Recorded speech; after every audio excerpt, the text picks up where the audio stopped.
Hello, everyone, and welcome to our live community meditation practice and Dharma teachings.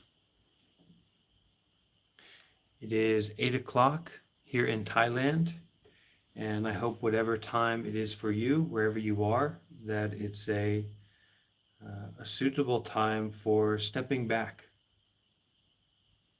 from your life, from your relationships, from physical phenomena, from mental phenomena, and an opportunity is there, I hope, just to stop.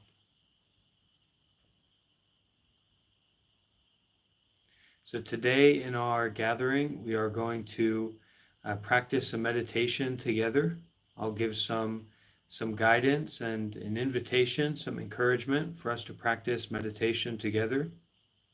We'll do that for a few minutes, and then we will start looking at a teaching from the great Zen master from Taiwan, Shifu Sheng, who has a really deep and also accessible way of talking about the Zen teachings and how we can incorporate them into our life.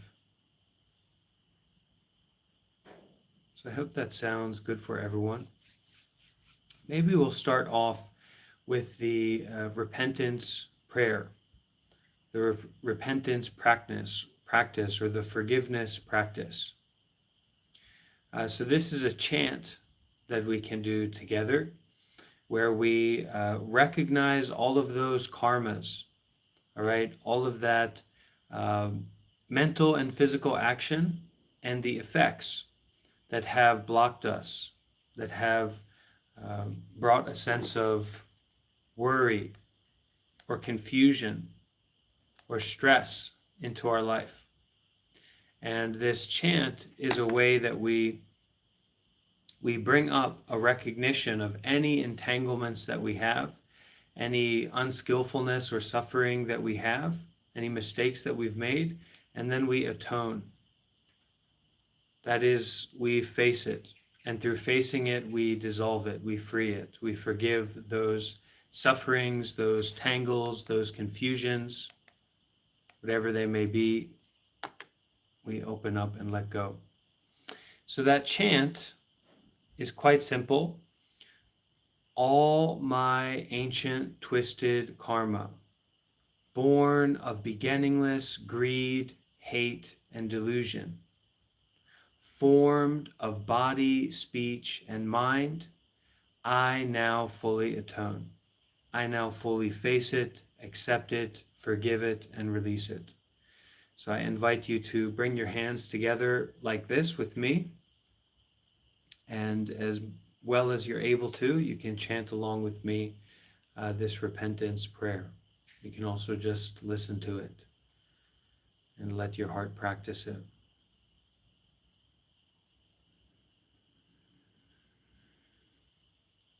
All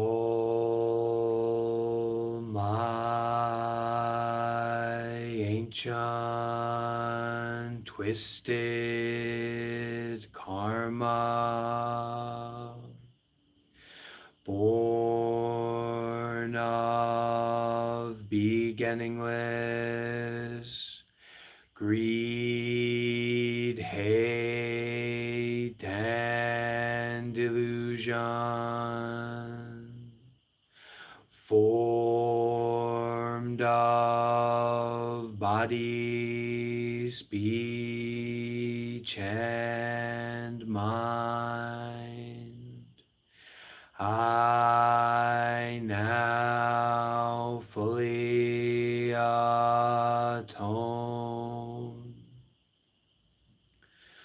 All my ancient twisted karma, born of beginningless greed, hate, and delusion, formed of body, speech, and mind, I now fully atone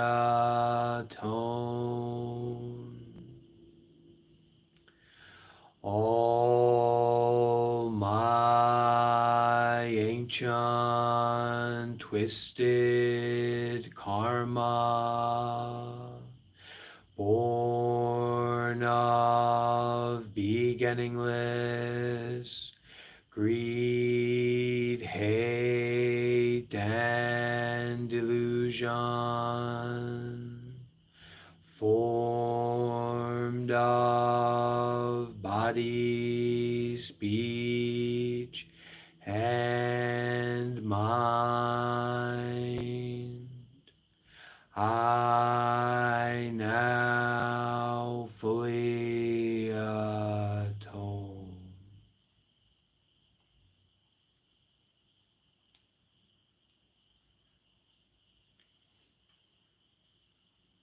So we are all invited to find a comfortable, stable position for the body. Find our meditation position and bring to the mind a sense of authenticity, a sense of willingness, a sense of sincerity to face, to be with, to open to.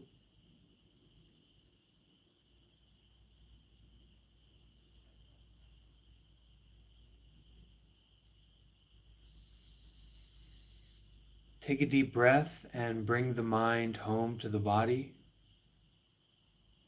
Feel the presence of awareness in the body.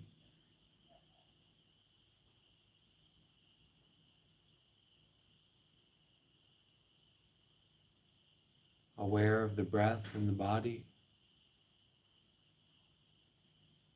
If the mind is agitated or complicated, simply breathe in deeply and bring the mind home to the body.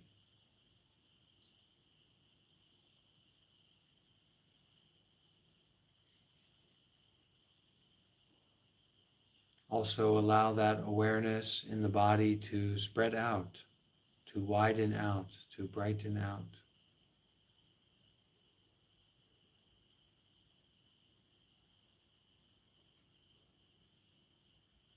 Just aware of whatever is apparent, whatever is naturally to be aware of, be aware of that.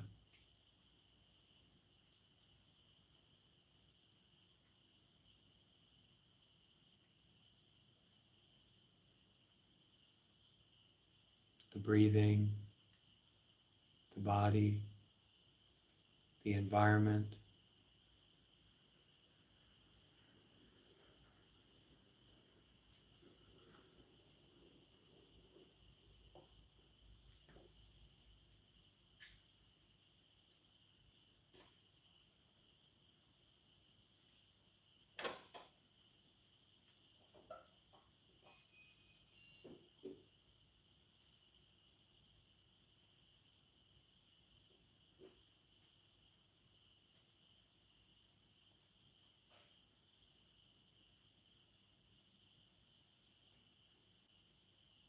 Let awareness itself be the most important aspect of your experience, the noticing itself.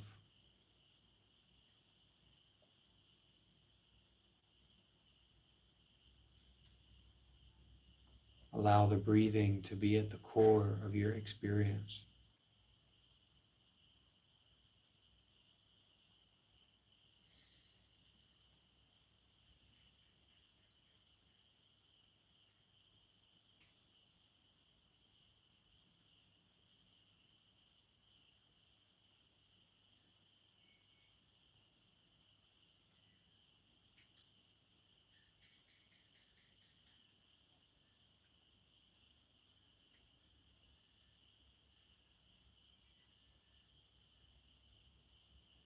Although sounds or sights, mental formations or physical feelings in the body may interest you or get a hold of your attention,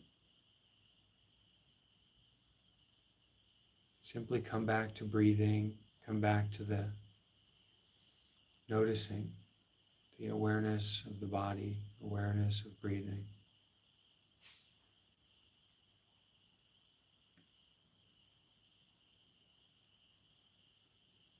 Not fixated on anything in particular, not focusing on anything in particular, but aware, widely aware, broadly aware.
Stay with the noticing,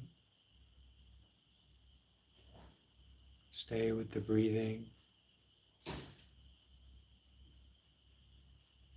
Don't get stuck in any one particular point of focus or one particular point of experience.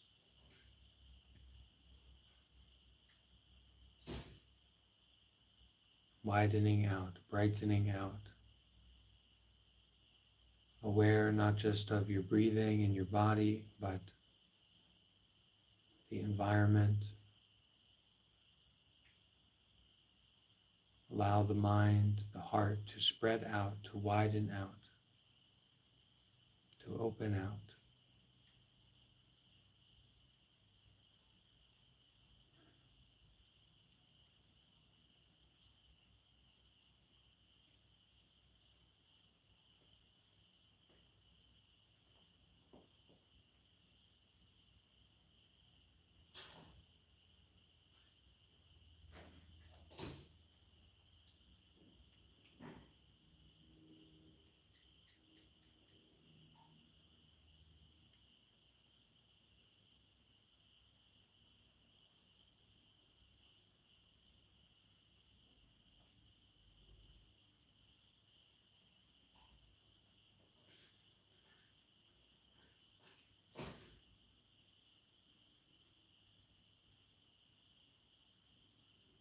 Notice how the mind fixates on something, gets a hold of some idea or some feeling in the body,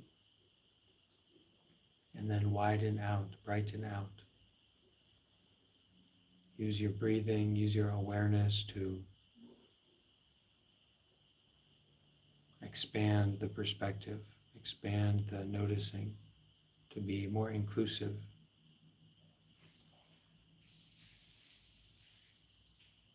more spacious.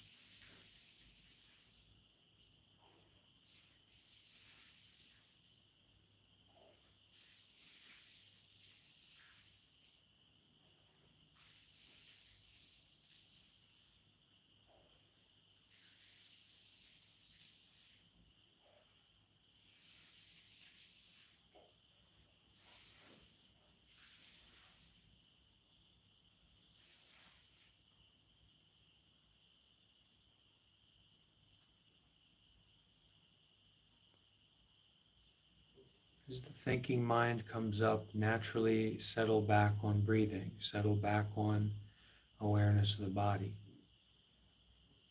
There's no fight, there's no control, there's no tension here. It's a matter of noticing and opening up more.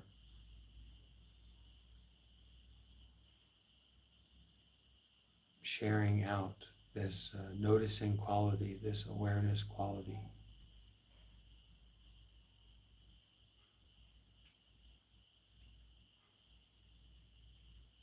even though something particular stands out. That's not the only phenomena, that's not the only experience. Widening out, broadening out, aware, everything, noticing.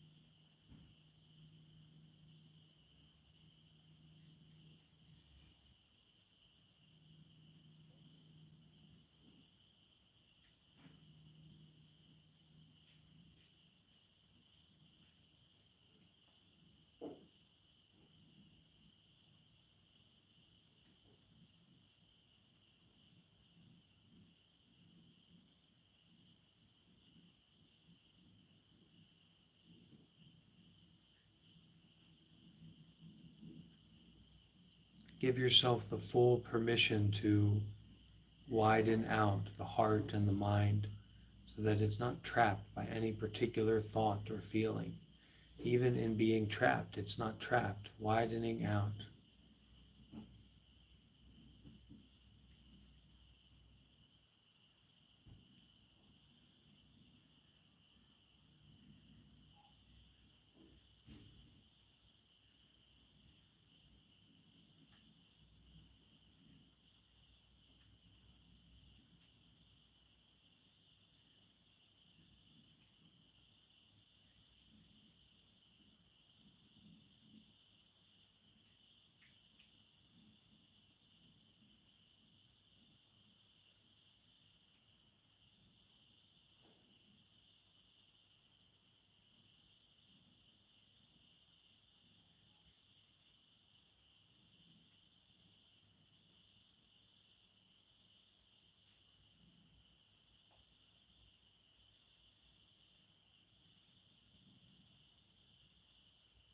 Irrelevant.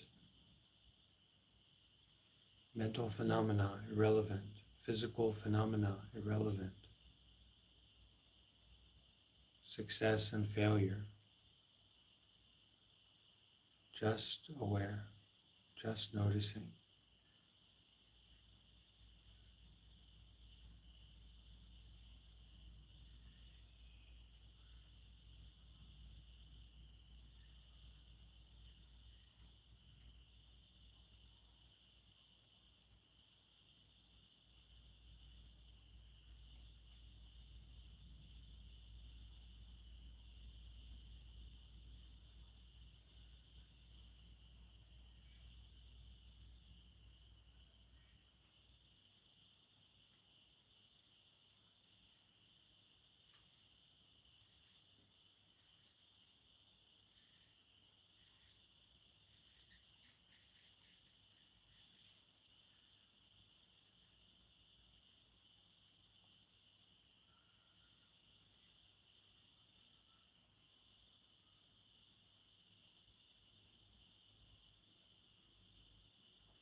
Not drifting, but also not doing anything in particular.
Let the body and mind unfold. Let the complicated thinking unfold. Let the story unfold.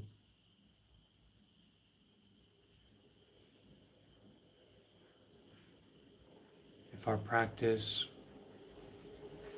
if our opening becomes unstable or confused, the breath is there, the body is there, the noticing is there.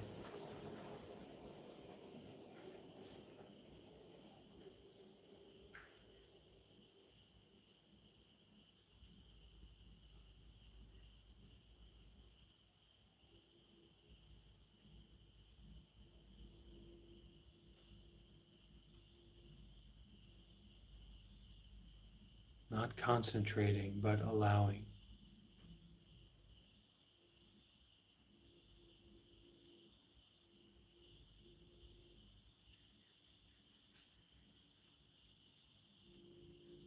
Opening.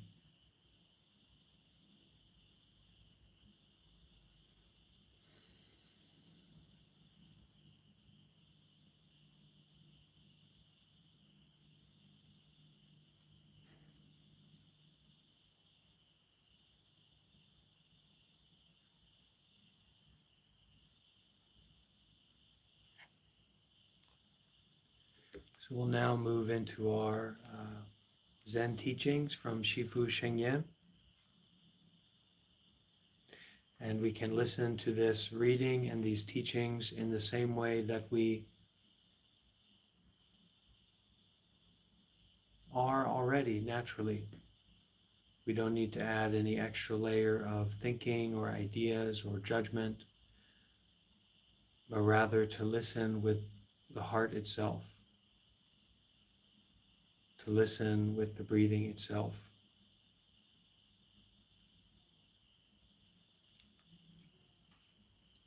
So this is from section 2 from Shifu Shengyen's book called Finding the Way Home. And for those who don't know, Shifu Shengyen is a wonderful Zen master from Taiwan and quite an academic and a meditation master, Buddhist teacher, has many books and also has an organization called Dharma Drum that has centers all over the US, in quite a few places in the US and also in the world, different centers and monasteries, but they're mainly based out of Taiwan. So section 2, Going Beyond Ourselves, and the title of this talk is On Attachment and Stubbornness.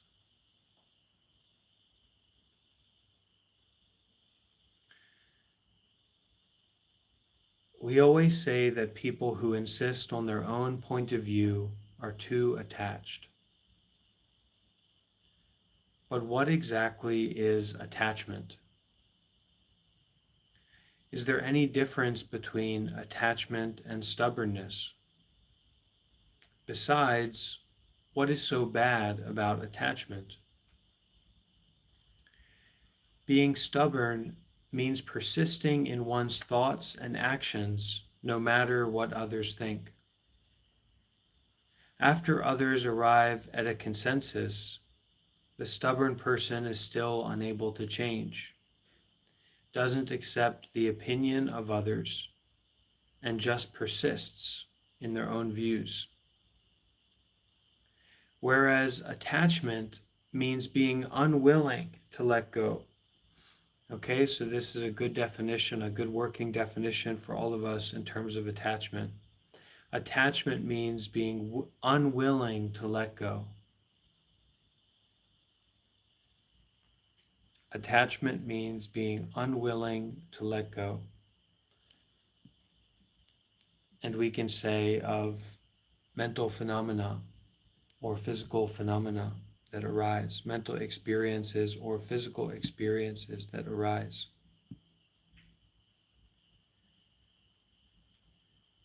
It means being extremely concerned with one's own thoughts, views, position, attitude, or identity.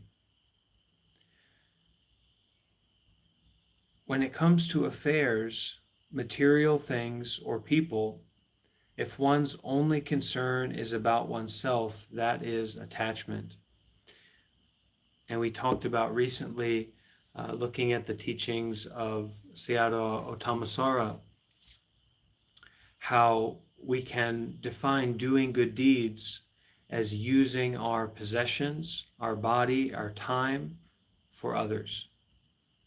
So doing good deeds here as detachment, a practice of detachment, rather than attachment, which in Buddhism we understand is very much at the core of our suffering, that we constrict around ourselves. We attach around this self-view. What's mine? What's I?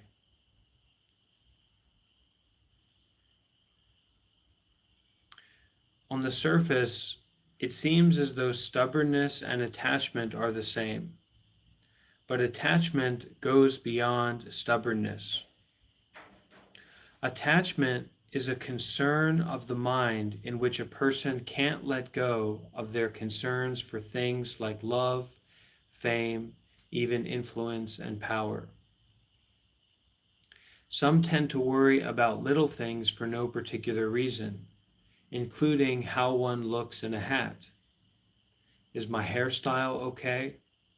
What's that thing on my face? An attached person is very concerned about anything that relates to them.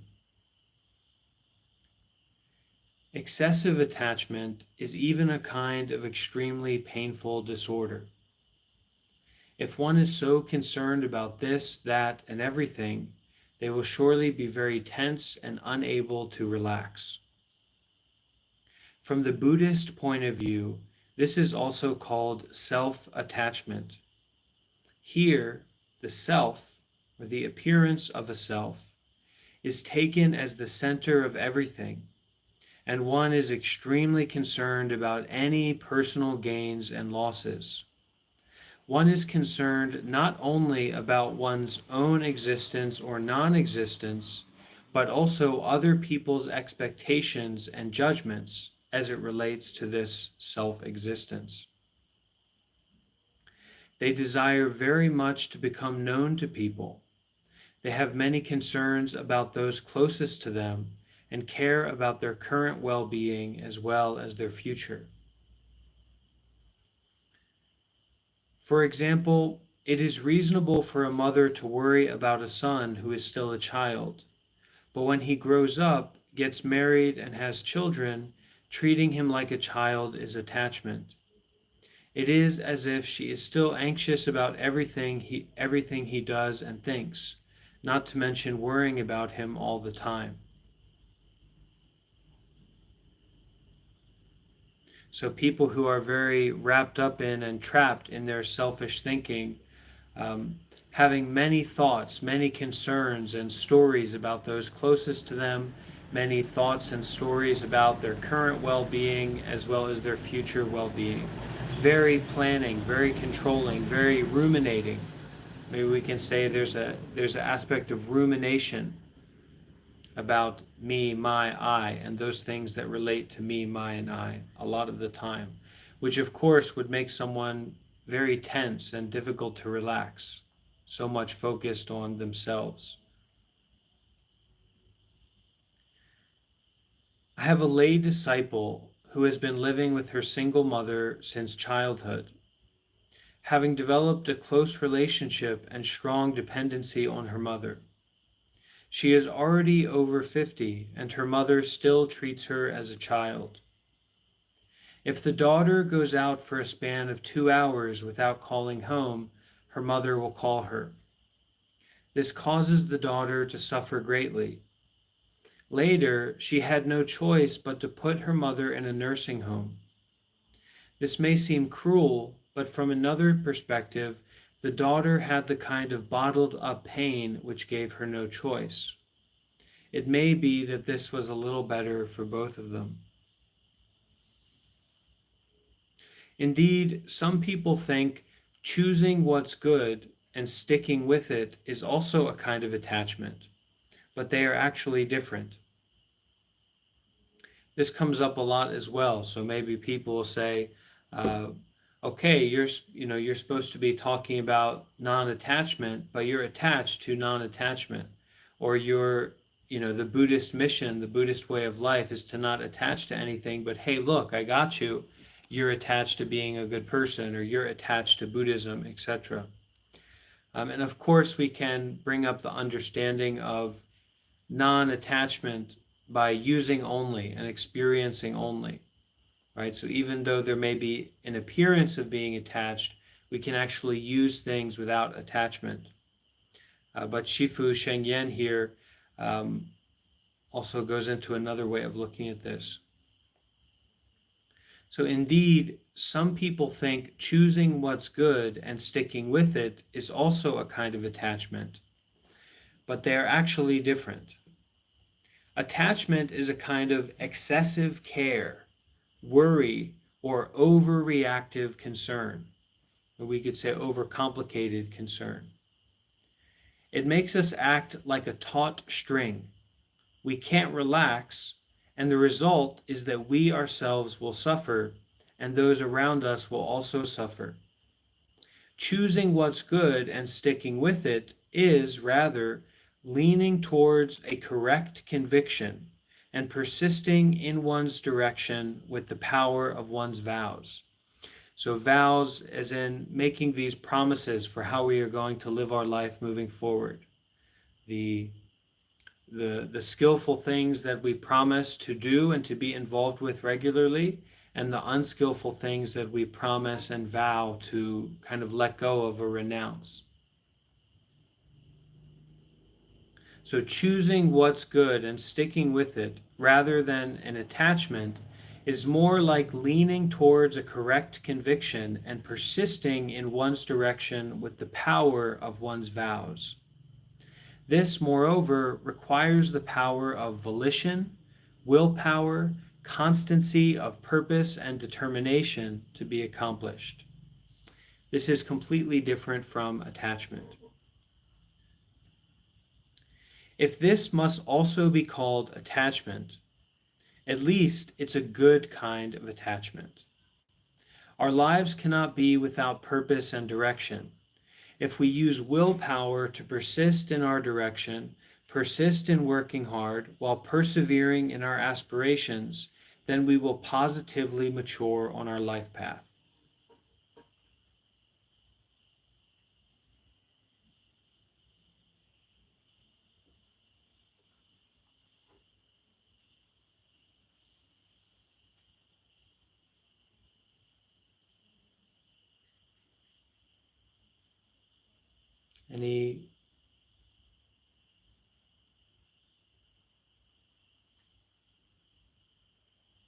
Any consideration to share? Any question or insight from this reading so far?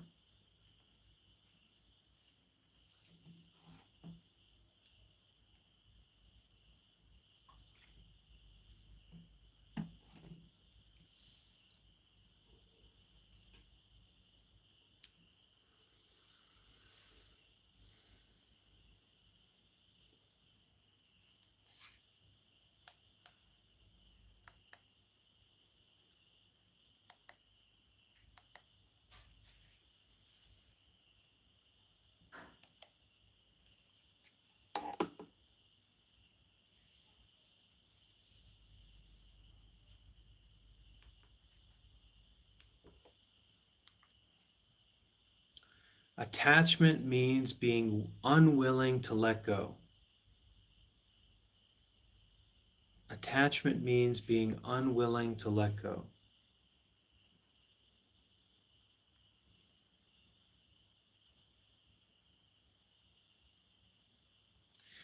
Now, in the process of dealing with others and getting along in society, persevering in a principle is, of course, the normal thing to do. So persevering in a particular position, a particular direction in your life, a wholesome direction. But is this persevering in a principle or just a personal bias?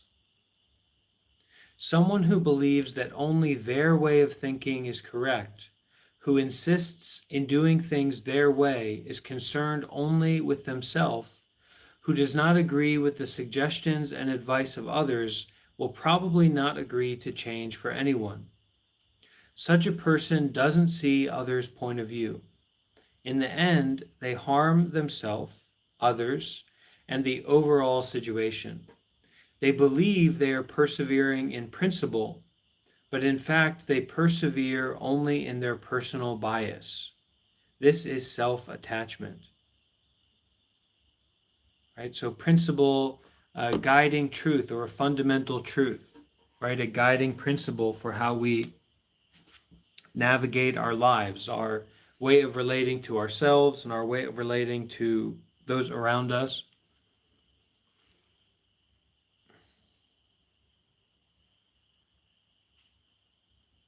To persevere in principle means doing something that is acceptable to people in the past, today, and also in the future. Only this can really be called persevering in principle. As in all human conduct, there are principles to follow. Principles concerning all aspects of living, as well as principles in handling situations. Okay, so Shifu Sheng is kind of setting a hard line here for how to the those things that are worthwhile to be attached to, that you can say, okay, I'm persevering according to this principle, and I'm not going to change, I'm not going to alter that direction for anyone, no matter what.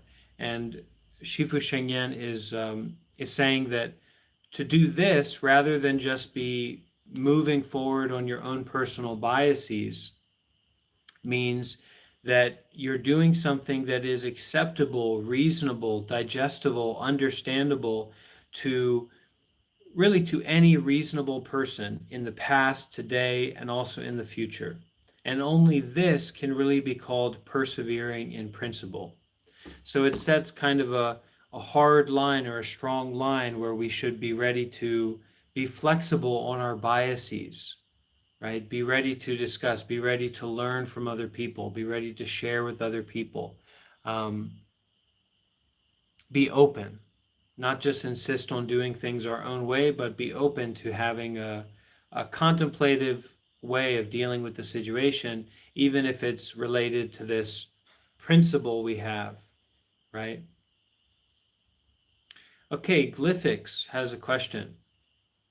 Glyphix says, is there a practice we can do regularly to learn this detachment and separation from stubbornness? Repetition of a practice is how I change. I'm not sure what you mean, Glyphix.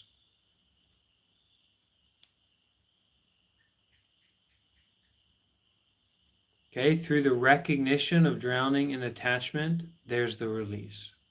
There's the head above water. Breathe. Penetrate. Penetrate. Penetrate. Your head's above water. Breathe. Free. Release. Brighten. Widen out. Spread out. Forgive out. Your head's above water right now. You're breathing now, but you're not sure if you were breathing 10 minutes ago. Certainly don't know if you're going to be breathing a few moments from now. Breathe. Penetrate. Present moment breathing, present moment experiencing. Yeah, I'm drowning in attachment. We're drowning in difficulty. We're drowning in unskillfulness in our lives. Oh my gosh, why can't I get it right? Somebody help me. Okay? That's the recognition. That's the moment of cutting, of finishing, of ending, of forgiving. Not just getting it right, but to be in accord with the truth and the nature of things.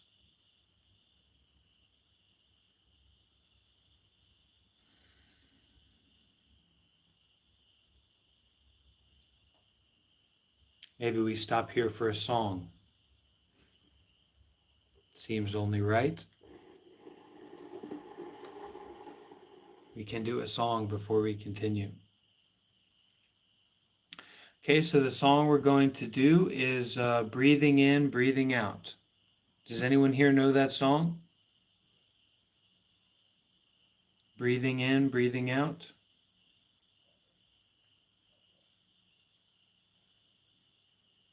Okay, and this song has a hand motion, so you can follow along with it. All right?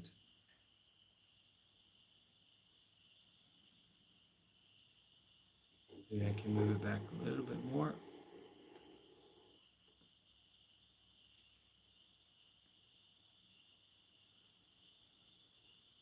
Breathing in,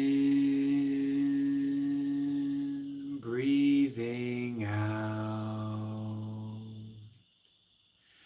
Breathing in, breathing out. I am blooming as a flower. I am fresh as the dew. I am solid as a mountain. I am firm as the earth. I am free. Breathing in, breathing out. Breathing in, breathing out. I am water reflecting what is real, what is true. And I feel there is space deep inside of me.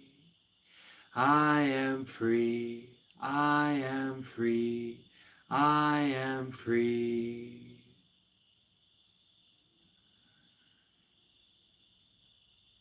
Okay.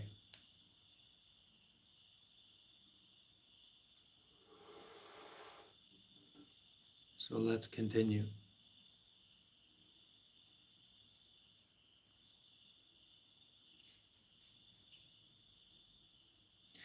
To persevere in principle means doing something that is acceptable to people in the past, today, and also in the future. Only this can really be called persevering in principle. As in all human conduct, there are principles to follow, principles concerning all aspects of living, as well as principles in handling situations. The first principle is to protect oneself without harming others.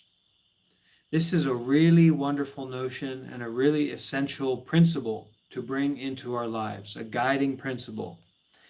To protect oneself without harming others.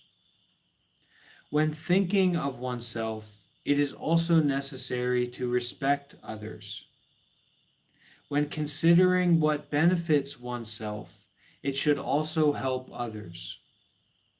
Only by adhering to a position of mutual benefit can it be the right principle.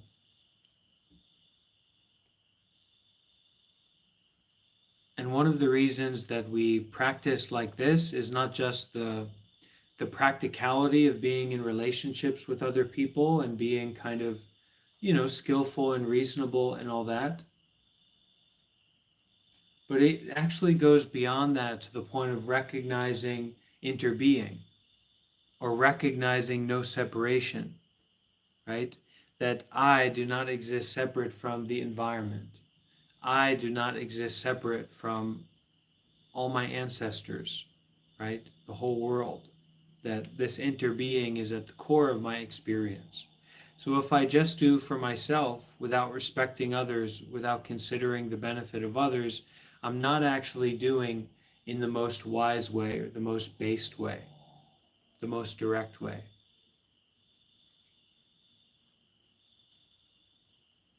A principle for handling matters should always consider the benefit of the majority. If all the principles stem from selfishness, only meant for the minority, or seeking temporary convenience, then this is called bias. This is attachment.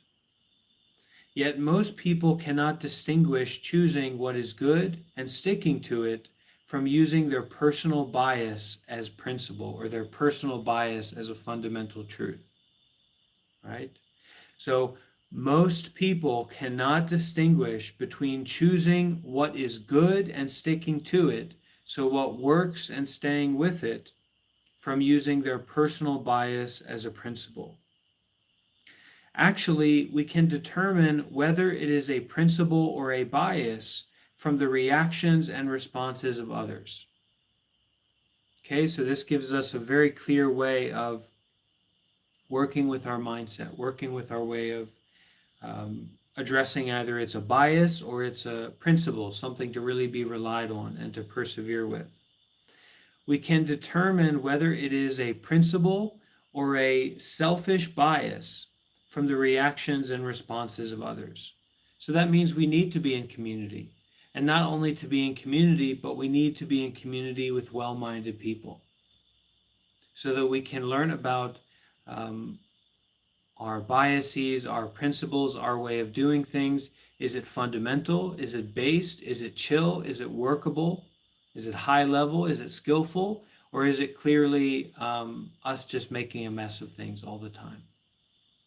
So that we need to really check our principles and see if they may actually be biases, if they may actually be coming from a place of selfishness rather than understanding and skillfulness. Actually, we can determine whether it is a principle or a bias from the reactions and responses of others. If your thoughts and ways of doing things make everyone feel unbearably bad, if it is problematic to everyone but you, then it is very possible that you have a biased view. It is a principle only when it goes along with the thinking and wishes of everyone or the majority. And this is not a political statement. This is a spiritual statement. This is a contemplative statement. So it's your life. It's your experience. It's your moment-by-moment way of living.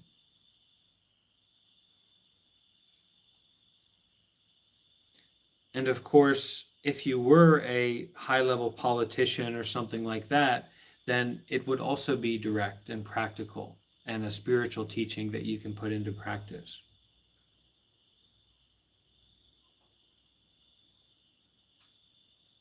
Principle is by no means always the same, as it changes with time and place, right? Contextual, case by case.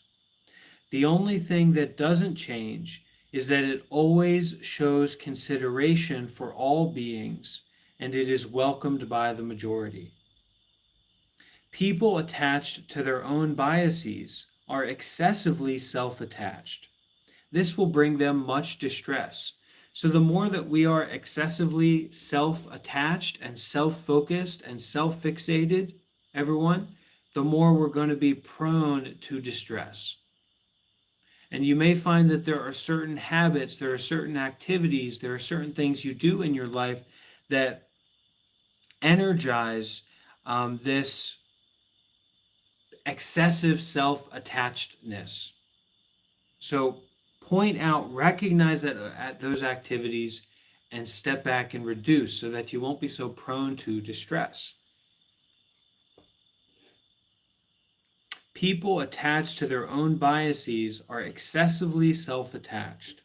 This will bring them much distress because their self-awareness is too strong, their self-centeredness too firm, their involvement with self-fixated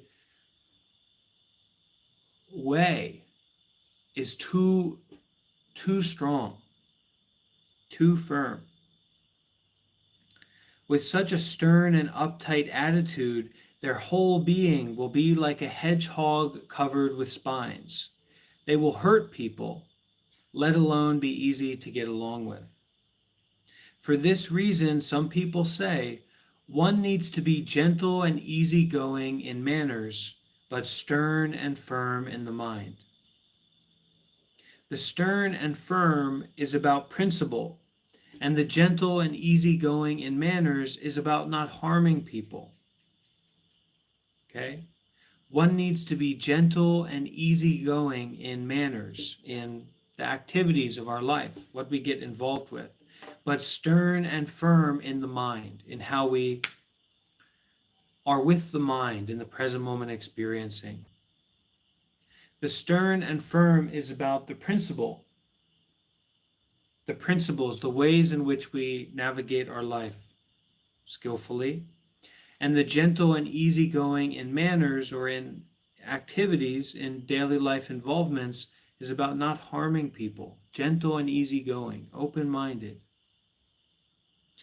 Although the mind has a certain framework and standard, there often needs to be room for ambiguity or uncertainty. This requires flexibility for better consideration and adjustment. Okay? Although the mind has a certain framework and standard, there often needs to be room for ambiguity and uncertainty. Okay? If you don't have room for ambiguity and uncertainty, well, this is going to be a tough place to be in life. Everything can't be locked down and boxed down and controlled and managed in a systematic way or presented to you in a systematic way. So that's just reality. It's not systematic. It's not, everything's not explained for us. We can't, how can you even explain a tree, let alone this situation we happen to be in, which is way beyond someone at some place at some time, for you, for me, for all. Okay? So, although the mind has a certain framework and standard, which I would say is good, that we have a certain standard, a certain framework that we work with, there often needs to be room for ambiguity or uncertainty. This requires flexibility for better consideration and adjustment. So this requires a flexibility, a sensitivity, a openness, so that we can have a more wise consideration and a more wise adjustment to that situation.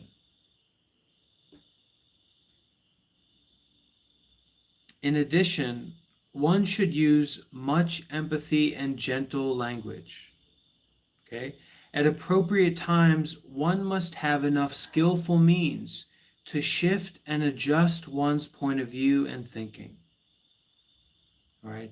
At appropriate times, one must have enough skillful means. A person should have a certain tool set in their mind, in their way of being, so that they can shift and adjust their point of view and thinking.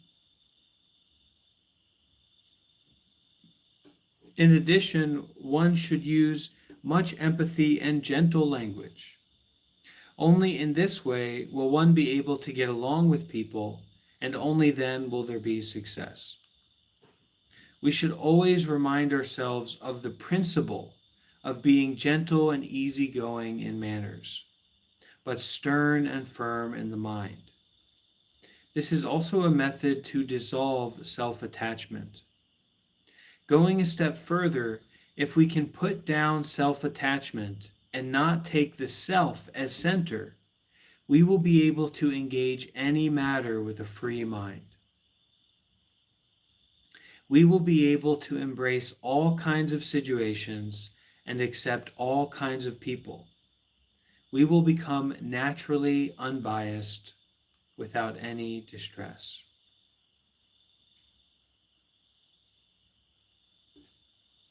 Doesn't that sound wonderful? So we should always remind ourselves of the principle or the fundamental way of being to accord with in our life, of being gentle and easygoing in manners, in how we interact with the world, how we take care of situations that come up, but stern and firm in the mind. aware, awake, clear, present, strong, stern, and firm.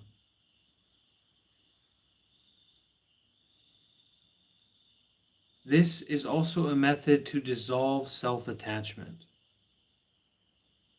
Going a step further, if we can put down self-attachment and not take the self, not take me and I and someone at some place at some time related to myself, not take the self as the center, then we will be able to engage any matter with a free mind, with the open mind, with a relaxed mind. We will be able to embrace all kinds of situations and accept all kinds of people. We will become naturally unbiased without any distress.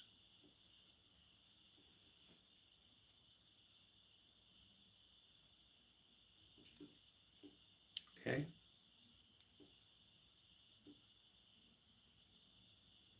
So if you have any question or to share an experience, that's okay. You can, but otherwise, why don't we find a comfortable, stable position for our body? Why don't we find our meditation position?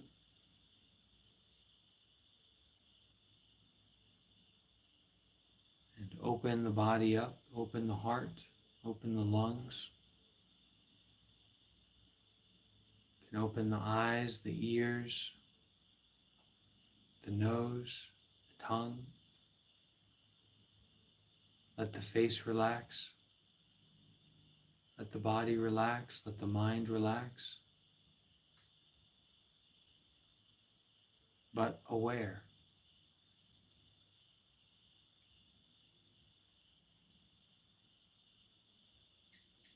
Virtuously aware. Brightly aware.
Let any energy, any awareness, any presence to widen out, to spread out, to offer out, to brighten out.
allow the natural detangler of mindfulness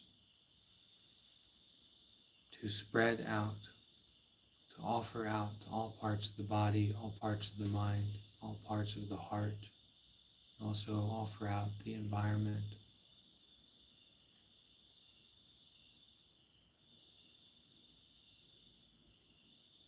Natural sense of present moment awareness.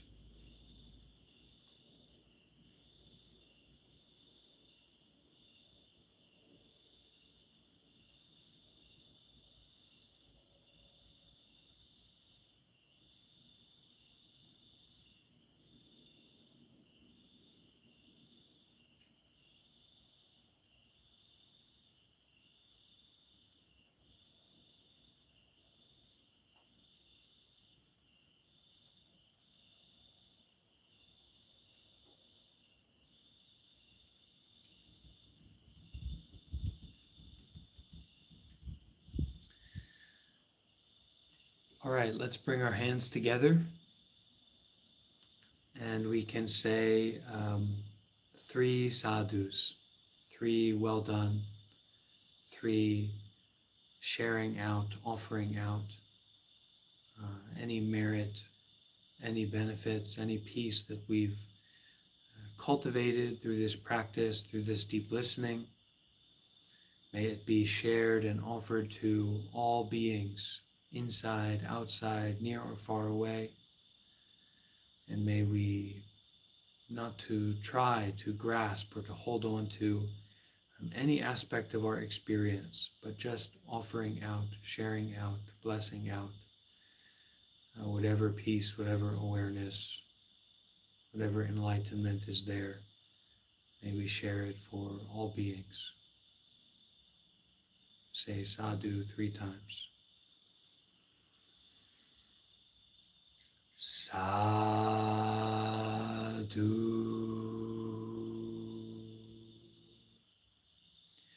Sadhu.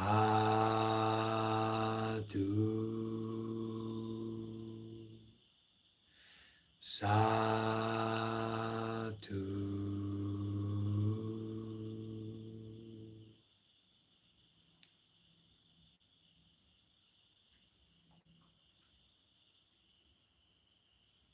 Thank you for being here, everyone. Wishing you all wellness, happiness, and peacefulness. And see you next time, okay? And if you have any questions or something to share from our event today, please feel encouraged to share about that on our Discord server. Maybe someone else can also be inspired or get some benefit from it.